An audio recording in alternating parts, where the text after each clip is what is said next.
यात्रा में आपका स्वागत है। मैं आपके साथ मुरली मनोहर और आप देख रहे हैं नेशनल चैनल। चलो गांव की ओर। आज हम निकल चुके हैं उत्तर प्रदेश के मऊ जनपद के फतेहपुर मंडरांव विकास खंड के नसीरपुर कुशहा ग्राम सभा में। वर्ष 2021 के बाद यह गांव विकास की गाथा लिखने के लिए तैयार था और अपने 4 साल के कार्यकाल में खूब विकास हुआ इस ग्राम सभा में। इस ग्राम सभा में शीशी कार्य कराया गया, मिट्टी का कार्य कराया गया, खंजा लगवाया गया, अमृत सरोवर के लिए भी पूरा प्रयास किया गया, पानी टंकी के लिए प्रयास। गो आश्रय भी इस ग्राम सभा में बना हुआ है जहां लावारिस पशुओं का देखभाल किया जाता है। लगभग जिला मुख्यालय से 40 से 45 किलोमीटर दूर विकास खंड से 20 किलोमीटर के मध्य में बसा हुआ यह ग्राम सभा।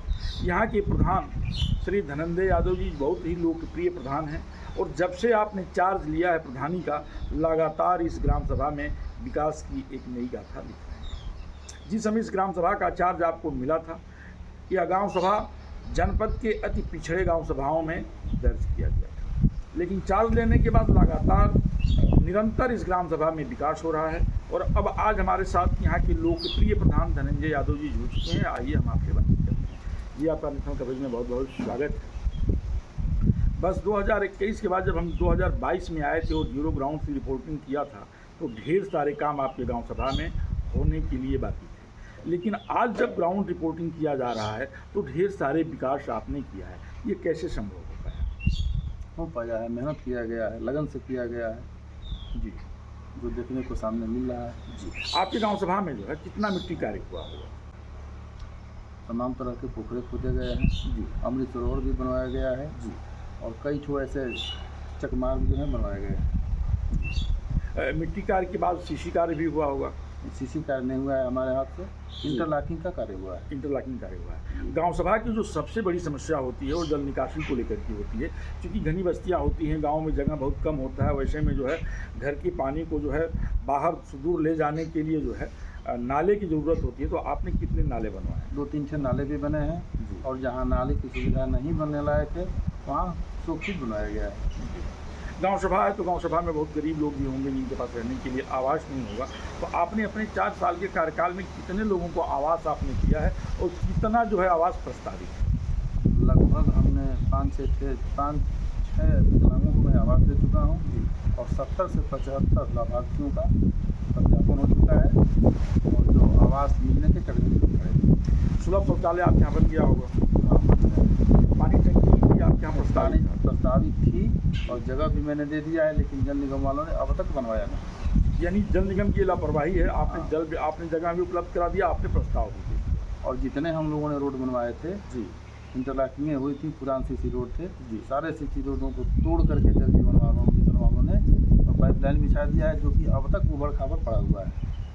यह भी एक बहुत बड़ा दर्द है। श्मशान भी आपके यहाँ बना होगा? नहीं, अपना स्थान हमारे यहाँ चैन्नी।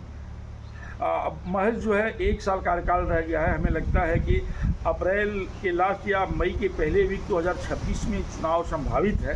आपके पास समय बहुत कम बचा हुआ है। लगभग आपने 70% काम को कर ही लिया है।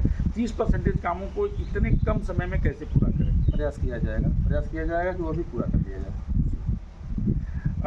आपको क्या लगता है कि इस 8 महीने के कार्यकाल में आप उस कार्यों को पूरा कर लेंगे? पूरी उम्मीद है। एक सबसे बड़ी समस्या प्रधान जी आ रही है कि तमाम जो है गवर्नमेंट की तरफ से भुगतानों में काफ़ी बाधाएं आ रही हैं। मनरेगा के मजदूरों का भी भुगतान नहीं हो पा रहा है, जॉब कार्ड धारकों का भी भुगतान नहीं हो पा रहा है। इस बारे में आप क्या कहें? इसको लेकर के हम लोग काफ़ी साल भर हो गया है, तो पत्रकार का मनरेगा का काम करवाया गया है, अब तक भुगतान बाकी है, लेबरों का भी भुगतान बाकी है। इसी से हम लोग काफ़ी खुश। आपके यहाँ प्राथमिक विद्यालय कितने हैं? 2 थे। दोनों का कायाकल्प हो गया है? दोनों का कायाकल्प मैंने अपने हाथ से करवा दिया है। दोनों का लगभग कितने लागत से कायाकल्प हुआ होगा? लगभग 2.5 लाख के आसपास लगा था। दोनों में जो 2.5 लाख रुपये लगा था। ड्रिंकिंग वाटर स्कीम भारत सरकार की एक ड्रीम प्रोजेक्ट है, उत्तर प्रदेश सरकार की भी एक ड्रीम प्रोजेक्ट है। ड्रिंकिंग वाटर स्कीम के तहत आपने अपने गाँव में क्या क्या किया है? ड्रिंकिंग वाटर के तहत अभी कुछ नहीं हुआ। क्या आपके यहाँ रिबोर नहीं हुआ है? पाइप रिबोर तो हुआ है, तो वही जो है ड्रिंकिंग वाटर के ही रिबोर लगभग जितनी हैंड पाइपें खराब थी सबका मैं लगभग रिबोर करवा चुका हूँ और जो खराब पड़ी थी उसमें मरम्मत करवा दिया हूँ।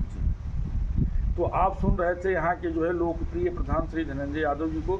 आपका कहना ये है कि 70% इस काम को मैं आपकी जानकारी के लिए पहले बता दूं कि जीरो ग्राउंड से जब रिपोर्टिंग की गई तो लगभग 70% काम यहाँ पूर्ण पाया गया है और 30% कार्य जो बाकी हैं उसको भी अपने कम समय के कार्यकाल में पूरा करने का पूरा प्रयास कर रहे हैं। आपका पूरा दावा है।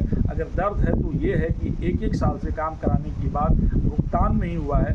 इसको लेकर के मटेरियल देने वाले दुकानदार, काम करने वाले मजदूर, मनरेगा के मजदूर और जॉब कार्ड धारक जो है लगातार परेशान है। ये परेशानी का सबसे बड़ा कारण बना हुआ है। मुरली मनोहर के साथ फ्रेंड्स की खास रिपोर्ट बने रही है मेरे साथ और देखते रहिए नेशनल कवरेज का सबसे लोकप्रिय कार्यक्रम चलो गाँव की ओर पंचायत यात्रा।